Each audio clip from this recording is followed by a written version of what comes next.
अस्सलाम वालेकुम। मैं ज़मीर तालिब यूके से आपसे मुखातिब हूँ। पीटीआई के तमाम दोस्तों को मुबारक। पीटीआई रहनुमा फवाद चौधरी साहब की ज़मानत मंजूर कर ली गई है। ज़मानत मंजूर करते वक्त एडिशनल सेशन जज फैज़ान हैदर गिलानी ने कहा है, उम्मीद है फवाद चौधरी आइंदा ऐसी गुफ्तगू से परहेज़ करेंगे। सुना है फवाद चौधरी की गिरफ्तारी का हुक्म लंदन से आया था। मैं पूछता हूँ, इस तरह का बेबुनियाद केस बनाने का इलेक्शन कमीशन को फ़ायदा क्या हुआ है? उल्टा नुकसान हुआ है।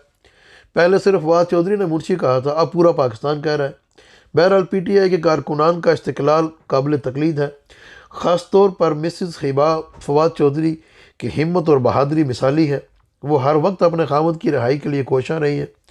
हम वकला बरदरी के भी शुक्रगुजार हैं जिन्होंने इस बेबुनियाद केस के ख़िलाफ़ आवाज़ उठाई और इस मुश्किल घड़ी में फवाद चौधरी और उसकी फैमिली के साथ रहे और फवाद चौधरी की रिहाई के लिए कोशिशें की।